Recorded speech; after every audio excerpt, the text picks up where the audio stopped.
Vous écoutez Radio Ma'arif.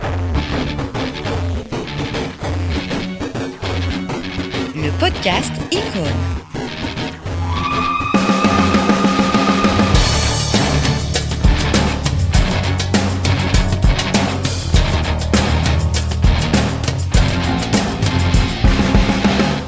Produit avec le soutien de la MDJS. Bienvenue à tous, nous sommes dans Icône, le podcast de Radio Ma'arif qui donne la parole aux passionnés pour nous parler de gens qui les ont marqués. Nous sommes avec Abdallah Abaqil, salut Abdallah. Salut. Et Driss Laraqi. Hello. Quel beau duo. Je suis content de vous avoir réunis aujourd'hui. Vous ne connaissez pas? On s'est croisés, mais on s'est jamais autant posé et discuté. D'accord, super. Alors on a un casting de malade aujourd'hui. Hein. C'est un podcast de luxe puisque Abdallah, je te laisse nous présenter la personne dont tu veux nous parler. Moi je vais présenter aujourd'hui Abdelmjid Dolmi. Alors là, comme monument, ça se pose là. Ah ouais, on a presque fait ce podcast rien que pour ce moment. Je suis désolé, Idriss. Mais voilà, je me suis retenu de faire ce podcast tout seul, en m'auto-interviewant. Alors vas-y, je t'écoute. Hein. Déjà, Dolmi, il détient le record des surnoms de personnages historiques de l'histoire du Maroc, puisqu'on appelle à la fois l'Oustad, le Mitel, le Mellem, bien sûr, le Maestro. Hadi, c'est quelqu'un qui a marqué l'histoire du football marocain du sport. Et du sport en général au Maroc, en plus en étant à cheval sur les deux périodes glorieuses du football marocain, c'est-à-dire que c'est quelqu'un qui a démarré dans les années 70, qui est champion d'Afrique 76, et qui a fait la Coupe du Monde 86. Et bien sûr, dans l'intermède, évidemment, une véritable icône du Raja. Voilà, c'est un personnage extraordinaire, et pas seulement sur le terrain, c'est-à-dire c'est quelqu'un qui est reconnu pour ses qualités, pour des qualités humaines aussi exceptionnelles, extrêmement discret. Discret jusqu'à l'excès, hein. Oui, il a presque... Jusqu'à la timidité, voire le... Jusqu'au mutisme. Beaucoup de déclarations mais j'ai des pistes pour expliquer ça. Alors que c'est pas une faible personnalité, hein. C'est plutôt quelqu'un qui a une personnalité forte, mais qui ne l'exprime pas avec exubérance. C'est-à-dire qu'il y a... Moi, je crois que c'est le genre Abdelmjid Dolmi, c'est le genre qui laisse son art s'exprimer, et il n'a pas besoin d'expliquer ce qu'il fait. Ouais. C'est comme un peintre, il fait un tableau, et puis voilà, c'est bon, point. C'est ça. Ceux qui l'ont côtoyé disaient qu'il parlait avec le ballon. C'est-à-dire que c'est le... Moi, je l'ai pied. Il n'a pas autre chose à ajouter. Alors, on va déjà parler rapidement de foot. Dolmi, c'est quelqu'un qui a été numéro 4, numéro 6, numéro 8 et numéro 2. Voilà. Et il a donc arrière droit, demi-centre, comme on disait, récupérateur, casseur pour utiliser les anciens, milieu relayeur. Mais le poste, on l'a le plus vu en équipe nationale, cette espèce de 6-8. Il avait des qualités physiques extraordinaires, Dolmi. Hein. C'était quelqu'un qui n'était jamais blessé, qui est très souple, très rapide, qui lisait le jeu parfaitement et qui était capable de récupérer le ballon et de se projeter vers l'avant, de se relancer. Il était vraiment moderne par rapport à la distribution des rôles qu'on a aujourd'hui, dans le sens où aujourd'hui on voit arriver des milieux défensifs qui sont des joueurs techniques. Mais à l'époque, le milieu défensif, c'était vraiment le casseur, le 6, et Dolmi, qui utilisait cette position de numéro 6, entre guillemets casseur, était beaucoup plus que ça. Il récupérait le ballon proprement. C'est un casseur qui n'a jamais eu un carton rouge de toute sa carrière. Et solide, parce qu'on a tous en tête l'image de Lineker avec son karaté sur la tête de Dolmi, et il s'est relevé. Alors Dolmi, on parle du Maroc des années 80. C'est également, parce que j'ai eu l'occasion de le croiser, c'est également vraiment l'incarnation du Casablancais des années 80, un peu gauchisant, un peu avec une vraie conscience sociale et politique. C'est une des raisons pour lesquelles il se mettait très peu en avant, c'est qu'il n'avait pas du tout envie qu'on utilise les exploits de son équipe pour des raisons politiques. Il était très très réservé. La récupération. Il avait très conscience de ça. Vous le trouverez. Regardez les photos, regardez où il est positionné. Il y a tout un message là-dedans. C'est conscient. Quand on le fréquente, on sait que c'est pas un hasard. Il n'était pas dans ce monde-là. Il avait des réserves là-dessus. Il y avait ce côté un peu, j'ai envie de dire, conscience politique, ou sans aller jusqu'à la politisation. Il parlait beaucoup de politique, il parlait beaucoup de musique, il parlait beaucoup de rock. Tu vois, c'est quelqu'un avec qui on pouvait échanger là-dessus et qui préférait, par les premières occasions que j'ai eu de discuter avec lui, c'était parce qu'on parlait de musique, et c'est à ce moment-là qu'il a accepté de parler à quelqu'un parce qu'on n'allait pas le saouler avec 3 sélections, 32 buts, quoi, etc. Quoi. Qu'il soit gauchisant, c'est pas pour me déplaire, hein, forcément. Oui, non, mais il y a un côté. Amjid Dolmi, juste, il a joué dans toutes les équipes nationales. C'est quelqu'un qui a fait, C'est un survivant du 5-1 contre l'Algérie. Personne c'est le seul. Hassan II avait demandé à ce que tous les joueurs disparaissent, et c'est Clouseau qui l'avait sorti de. Ah ouais, c'est le seul survivant de ce match-là. C'est un joueur qui. Heureusement. Non, mais il était allé voir le Rouen. Il était allé voir le Rouen en lui disant, écoute, je comprends qu'on doit tourner la page, mais lui, il faut que je le garde. Faut qu'il reste. Voilà, exactement. Il y a quelque chose qui est peu de gens savent sur Amjid Dolmi, c'est qu'il était le syndicaliste, quoi. Ouais. C'est-à-dire qu'il passait son temps à déclencher des grèves dans l'équipe nationale pour des steaks trop cuits, des primes en retard, un joueur abandonné, blessé sans soin, qui n'a pas reçu la prime d'un match, etc. Mais c'était systématique. Il y avait ce bras de fer systématique entre la fédération qui était gérée à l'époque par Bamous, donc militaire, et Amjid Dolmi, qui était très vite rejoint par Mustafa Albiez. Ils ont formé une sorte de doublette infernale comme ça. C'était pas exactement le même âge, mais il y avait un côté revendicatif. C'était le mec pénible, quoi, dans le groupe vis-à-vis du coach. Il y avait également l'obsession d'il fallait se couper les cheveux parce que les ordres venaient d'en haut qui se coupent les cheveux. Voilà, il était un peu à contre-courant du système, et il était en même temps vraiment, il représentait un courant qu'il y avait dans ce pays, quoi. Mais lui, c'était la résistance passive. On lui demande de se couper les cheveux, il baisse la tête, il dit rien, mais il le fait pas. C'est réglé. Non, mais c'est une histoire de fou, cette histoire de cheveux à l'époque. C'était obsessionnel. On a l'impression que c'est un détail, mais ça a pris vraiment de l'importance. Parce que c'était le symbole du gauchiste, tu vois. Voilà. Cette coupe-là, c'était le symbole du gauchiste. C'est ce qu'on voulait pas voir dans l'équipe nationale. Moi, ce qui est incroyable, pour moi, je sais pas, je vais être très livré à quelque chose qui est profond chez moi, mais Dolmi, pour moi, c'était une sorte de Bob Dylan. Voilà, je sais pas, un moment dans Infidèles, si vous regardez la couverture de Infidèles de Bob Dylan, il y a un air, il a la même tête. Et pour moi, c'était un peu c'était un gars qui s'était sorti d'une répète avec les Riwan, qui était venu jouer au foot. Il avait les bas baissés, le short un peu court, le maillot un peu long. Il se promenait comme ça au milieu de terrain, mais toutes ses interventions étaient phénoménales. Le petit pont de Dolmi, c'est quelque chose qu'on célébrait comme un but, quoi. Moi, je me rappelais de Dolmi. J'ai vu beaucoup jouer Dolmi au Père Gégaud à l'époque. Et moi, j'adorais Père Gégaud. Franchement, j'ouvre une parenthèse. Le Père Gégaud, pour moi, c'est un stade qui. Du stade ou de la personne? Non, je l'ai pas reconnu la personne. Malheureusement ou heureusement, je sais pas. Mais en tout cas, le stade. On allait voir, il y avait 4 équipes en première division, le TAS, l'Étoile Jeunesse, l'Ouidad, Raja, et on entendait les joueurs. On les écoutait, on savait ce qu'ils disaient. Eh bien, Dolmi, autant on a cette image de Dolmi calme, comme vous avez dit, moi j'ai toujours l'image de Dolmi, mais remettant en place des joueurs, mais vraiment avec la voix, le geste et tout. Non, c'était le coach sur le terrain. Mais c'est-à-dire, on le voit dans la gestuelle, même dans la gestuelle, même sans le son. Moi, je me rappelais, il allait voir Allah yarhamou Beggar. Je me rappelle toujours de cette image. Ils sont venus, ils se sont parlé, ils se sont retournés, et c'était réglé. C'était réglé. Et pourtant, calmement. Je veux dire, c'est de bonhomie. Mais c'est... Oui, Oustad. Vraiment ça. Mais je me rappelais de lui de s'énerver dans le stade. Ça, et c'est vrai que c'était un ovni, et je pense qu'il a jamais été sifflé par les Ouidadi, par les. Tout le monde respectait Dolmi. Dolmi, il a une ironie dans sa carrière également, c'est qu'il quitte le Raja pour l'Olympique, pour la somme à l'époque record de 400 000 dirhams, qui a annoncé dans la presse, hein, et le Raja lui donne cette. Non, mais ce qui est énorme. 400 000, on s'en rend pas compte. 400 000 à l'époque, le SMIC était à, je crois, 600 dirhams ou quelque chose comme ça. Non, c'était le plus gros transfert. Et encore, c'est une somme qui a été fuitée. Alors, je sais pas pourquoi. Comme quoi, voilà, le bonhomme avait touché le plus gros chèque de l'histoire du sport marocain. Et l'ironie du sort, c'est que le Raja, qui à l'époque n'avait jamais gagné de titre local ou africain, mais il gagne les deux. Il gagne champion du Maroc et champion d'Afrique. Sans lui. Mais c'est incroyable, ça. C'est incroyable. Mais toute sa vie est faite de rendez-vous manqués. Il raconte également. Non, après, il a fait quand même le premier titre national du Raja. Il était présent. C'était un jeune joueur. C'est pour la Coupe du Trône. Oui.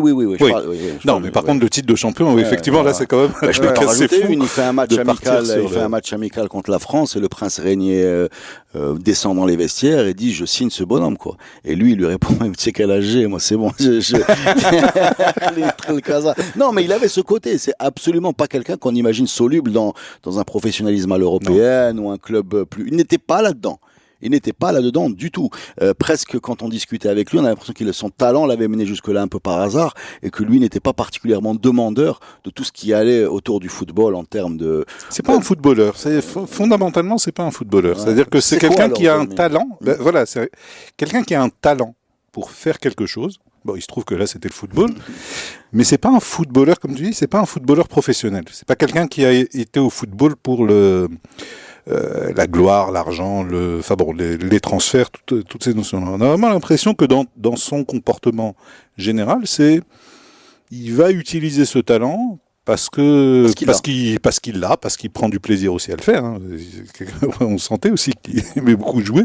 Mais il a joué très longtemps. Il a pris sa retraite à 38 ans. Oui, mais c'est un paradoxe de voir ce qu'il a représenté pour les gens. Est-ce que tu te rends compte qu'on parle d'une époque où il n'y avait pas de réseaux sociaux? Ce joueur n'a jamais parlé. Moi, quand je me suis posé avec lui, c'était la première fois que j'entendais sa voix quasiment.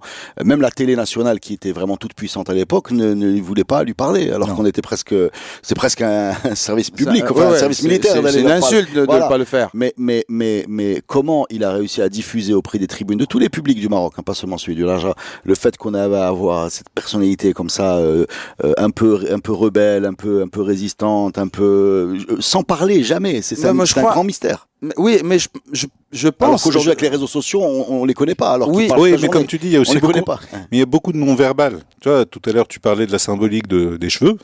Ça fait partie aussi du non-verbal. Il y a les attitudes sur le terrain, il y a tout un ensemble de choses où à l'époque, on avait très peu d'informations. Hein. Comme tu dis, quand la télévision, mais de toute façon, même ceux qui parlaient à la télévision nationale, c'était très cadré, hein, ils disaient rien. Non, mais Dolmy, je crois qu'il est arrivé à cet amour, comme tu dis, comment il a marqué les gens. Je pense que c'est parce que justement, même s'il n'y avait pas les réseaux, c'est-à-dire quand il finissait, je pense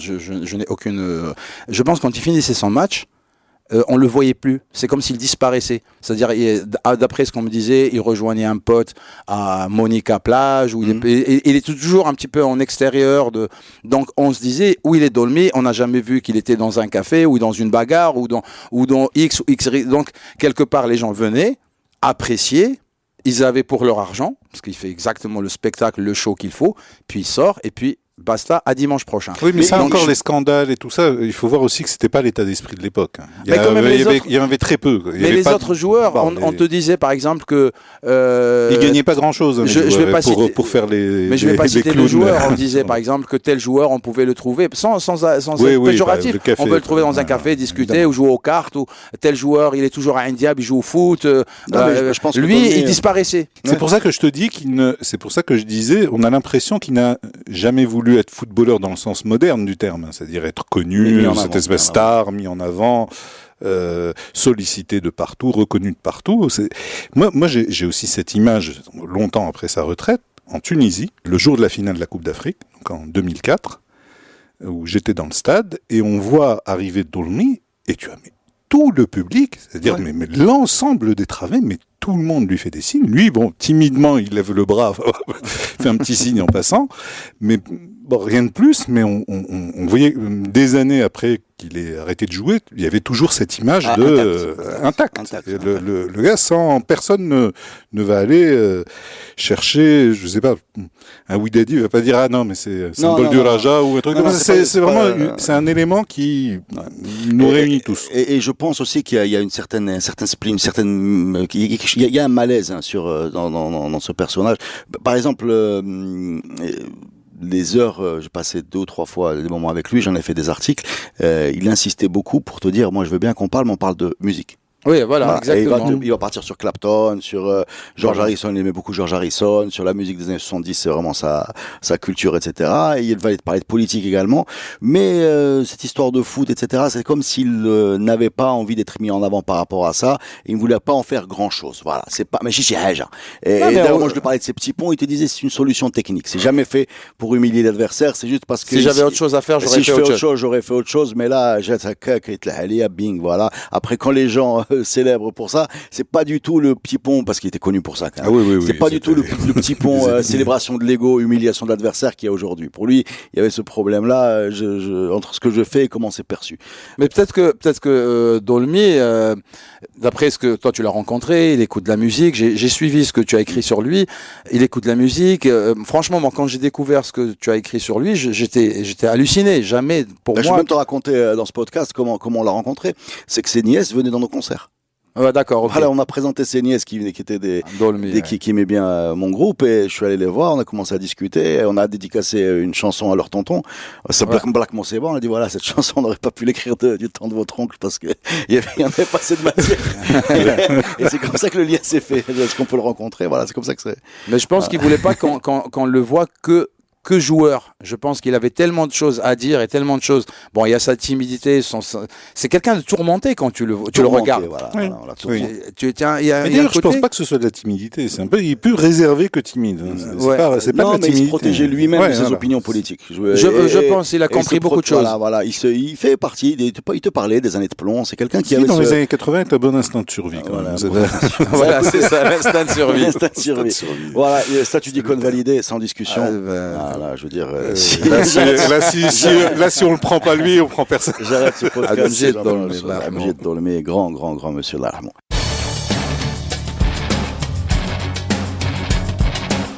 Deuxième partie du podcast. Alors, on va garder ce niveau galactique, interstellaire au niveau de la popularité du symbole, puisque Driss Laraqi, ici présent, est venu nous parler d'un autre enfant de Dar Sultan. Et de Hay Mohammadi. Surtout de Hay Mohammadi. Ouais, surtout de Hay Mohammadi. C'est pas très loin. Voilà. Oui, mais surtout parce que lui, il se revendique. Attention, le Batma, ils ont habité un peu partout. À Casa. Déjà, soyons clairs, on part de l'Arbi Batma. Le prénom est important. L'Arbi. Parce que parce que je me permets de dire Barrob, parce que j'étais pas son ami, je l'ai côtoyé un petit moment, je dis Barrob. Mais c'est quelqu'un c'est un Casablancais, c'est un Bédaoui. Il peut te faire balader Casa, en face supérieure à où tu veux. Barbi, voilà, c'est ça. Eh ben vas-y, par où tu veux commencer? Je vais commencer pour l'Arbi de Batma. L'Arbi Batma, je vais commencer par la télévision marocaine. Par la télévision marocaine, quand il n'y avait qu'une seule chaîne. Il n'y avait qu'une seule chaîne. Excuse-moi, je vais un peu m'éloigner, mais je vais revenir. Nous inquiétez. Il n'y avait pas Internet non plus, juste pour les jeunes qui nous écoutent. Il n'y avait pas Internet, il n'y avait pas le portable, il y avait une seule chaîne. Exactement. Et pour un jeune Marocain, ça a de l'impact. Ça avait de l'impact. Oui. Ça avait de l'impact. Ça avait de l'impact parce que pourquoi ça avait de l'impact? Parce que on commençait par un dessin animé, soit en arabe classique, soit en français, un téléjournal en français. Je te fais les bruits derrière. Voilà, avec Ali, mais toujours en arabe classique français. Bah, c'est comme ça qu'on a appris. Voilà, Ali Hassan passait au journal de 7h15. Ensuite, on avait un téléfilm en arabe classique ou en français, puis les informations, puis un film, puis une pièce de théâtre, soit arabe, soit français. Et bing. Et puis le Coran. Puis le Coran, dernière. Non, mais on a fait. Mais ce qui est important, c'est arabe, français, arabe classique, français, arabe classique, français. 18h, minuit. Mais tout d'un coup, pour un jeune Marocain, il voit une pièce de théâtre en derija, c'est-à-dire qu'il te ressemble. Et au milieu. C'était un choc. C'était un choc. Et dans cette pièce de théâtre, des gens que normalement, on ne les voyait pas. On n'avait pas le droit de les voir habillés en marocain, jouant marocain, beau, drôle, talentueux, et il y avait dedans l'Arbi Batma, Boujmi Allah Rahmo, Beniez, qu'on appelle Baz, et il parlait dialectal marocain, il te faisait rire, et il te faisait rêver. Et puis, c'est qui? C'est l'Arbi Batma, c'est de la troupe de Siddiqi, la pièce L'Herrez, après ça c'est Nesl Riwan, et là c'est l'Arbi Batma quand il prenait avec tabla, des instruments marocains, tout est marocain, et tout est en derija. Et c'est génial, parce qu'à l'époque, il y avait ceux qui allaient au conservatoire, et c'est malheureusement jusqu'à aujourd'hui, soit c'est l'arabe classique, soit c'est le classique européen, et au milieu, il y a Darija, au Balarbi, avec son avec son rire,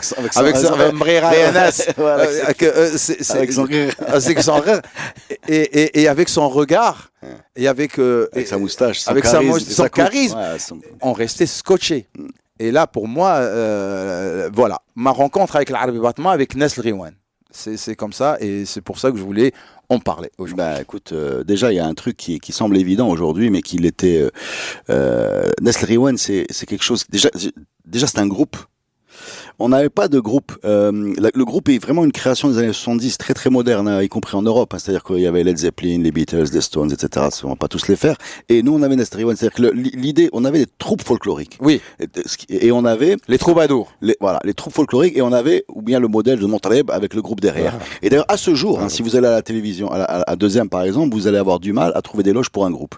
Vous allez trouver les loges des musiciens et les loges des artistes. Les musiciens sont des artistes niveau Champions League. Les musiciens les accompagnent. Ouais. Mais il n'y a pas aujourd'hui encore de loges pour des groupes. Et ça a l'air évident aujourd'hui, mais se présenter comme une sorte de gang. En ligne, en disant on est une force collective et on a le même nom, c'est Nesl Riwen, et on va chanter tour à tour, Boujmé dans les aigus, l'Arbi, enfin bref, chacun, et on va se présenter comme une force collective qui va mixer tout ce que le Maroc a comme Issawa, Aroubi, Aïta, Gnaoui, etc.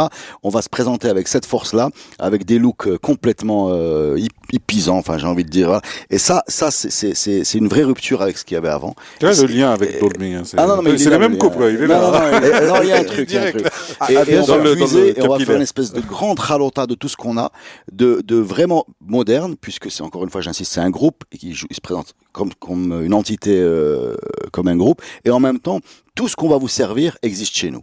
Voilà, tout ce qu'on va vous servir existe chez nous.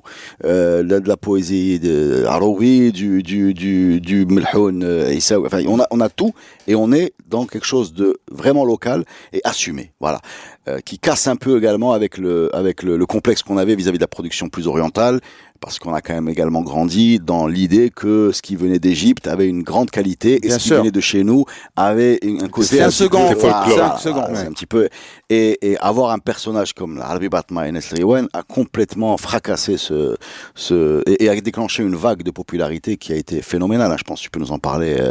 Oui, je sais pas si on peut revoir des films et des images dans le film L'Hal.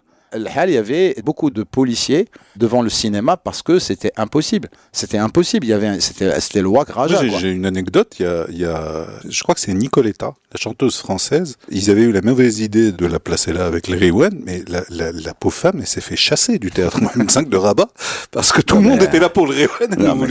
C'est absolument pas méprisant pour Nicoletta. Non, pas du tout. Mais quelle c'était juste une très mauvaise idée. Ça n'a aucun sens. Mais heureusement qu'ils n'ont pas mis Riwen ont levé de rideau parce qu'ils en étaient capables. Oui. C'est-à-dire pour eux la star c'est Nicoletta, c'est pas non mais c'est ce qu'ils ont fait. C'est ça. Non mais c'est ce qu'ils ont fait. C'est ce que je te dis. C'est-à-dire que quand elle est rentrée en scène, ils l'ont chassée en demandant à Riwen de revenir. Bah oui. Et eux étaient en levée de rideau. C'est très mauvaise idée. C'est vraiment une très très mauvaise idée. Et ben l'Arbi Batma, moi je dis que c'est une icône parce que c'est quelqu'un. Tout ce que tu as dit, il a ramené en disant voilà moi ce que vous aimez au fait c'est pas à moi, c'est à vous. Et il le dit dans le Hal. Dans le Hal il dit moi j'écoutais ma mère raconter des histoires et j'ai suivi. Et il chante une chanson qui est terrible et vraiment c'est quand il parle d'un enterrement. Et comment l'Arbi Batma parle de cet enterrement dans cette chanson. C'est incroyable comment il réussit, pareil que Hussein Slaoui, comment il réussit à te mettre en image une scène terrible. Et donc l'Arbi Batma, aussi bien l'acteur, le comédien, le chanteur, l'auteur, bien sûr, ouais. L'auteur. Et pour moi, c'est une icône, une idole. C'était ma première presque idole marocaine en disant waouh, j'aimerais bien faire ça. Et puis il y a le côté aussi social du bonhomme. Hein. Tous ceux qui l'ont côtoyé disaient qu'il avait la porte ouverte, il hébergeait sans arrêt beaucoup de monde. C'est une star. De toutes les catégories sociales. Non, mais justement lui-même, je vais vous raconter une anecdote où j'ai assisté. Je travaillais. L'Arbi Batma était quelqu'un qui peut passer du rôle de la star à le rôle du régisseur, le dernier de la salle. C'est incroyable. On travaillait avec lui pour son livre, Rahil. Et c'était où il signait Ahil Mohammadi. Autant te dire, il jouait chez lui. À domicile. Il jouait à la Bombonera. Et n'importe qui, tu lui disais, Allah yarham lik al-walidin, recule un petit peu. خويا راه العربي راه ولد الدرب راه فهمتي هذا صحيح محمدي كلها تقهوات مع العربي ولعبت في الطاس non mais en plus il est chez lui tu n'as aucune raison non. Et je leur disais خويا انا كنبغي العربي باتما ولكن on doit organiser les choses pour lui. Et donc quand on revenait il avait compris tout de suite ce qui se passait. En 2 mots il a réglé la salle. En 2 mots, en un regard, et c'est ça la force de l'arabe. En un regard hop, et c'était réglé avec l'anecdote qu'il faut, avec le truc, avec ce qu'il fallait. parfaitement et il a fait son livre, il a expliqué son livre, il a demandé qu'on lise son livre et il a dit, je me rappelle très bien, il a dit « Oh, ma gango, je suis comme Shireo. Shireo. Wakrao »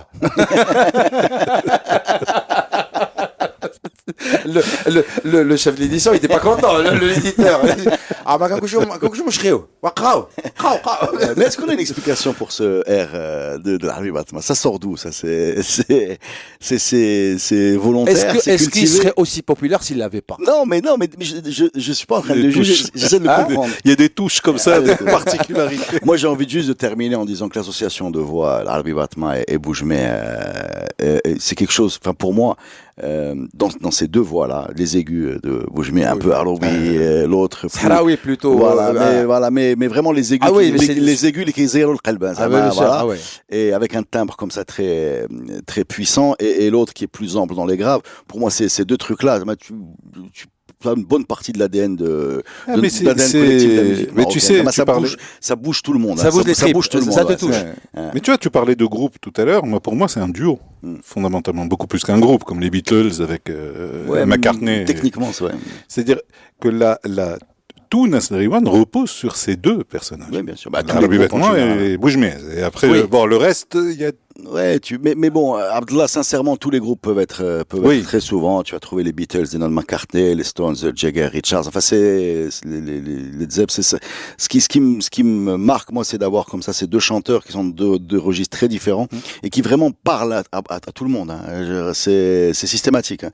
Il y a très peu de gens qui résistent à l'émotion que produisent ces gens-là. Ouais. Bien sûr. C'est impossible. C'est-à-dire là, tu demandes à n'importe qui, enfin, moi y compris, il n'y a pas un Marocain qui soit allé faire ses études à l'étranger sans emmener un CD ou une cassette à l'époque de Diel Rewan, parce que c'est ça, tu emmènes avec toi et puis même l'image, le pays.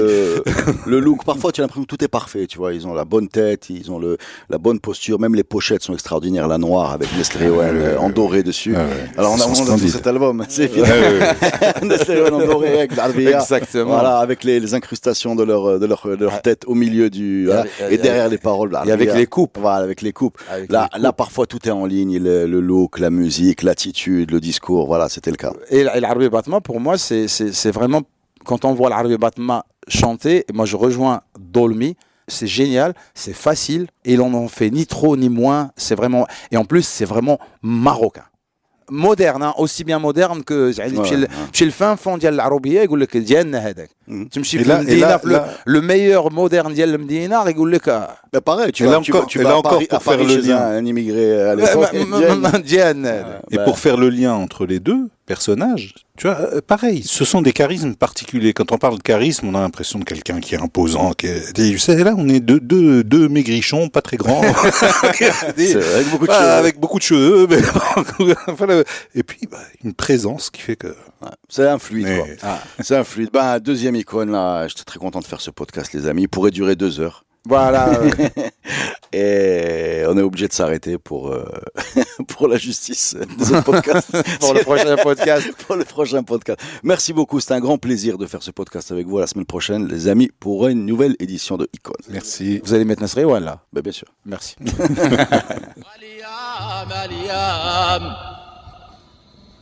يا بنتي مالك يا عوجة واش من سباب عشتيني بيه طاغا تسقيني حليب طاغا تسقيني حجاكي مولاهي صدق حتى عيا وقالوا راها فيه تبقى فيه انا قاع بنادم نبغيه وضعنو مثلي بغيني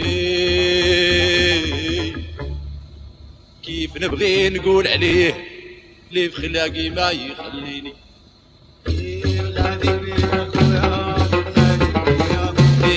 غادي بيا خويا فين غادي بيا فين غادي بيا خويا فين غادي بيا فين غادي بيا خويا فين غادي بيا فين غادي بيا خويا فين غادي بيا فين غادي بيا خويا فين غادي بيا فين غادي بيا خويا فين غادي بيا فين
Produit avec le soutien de la MDJS.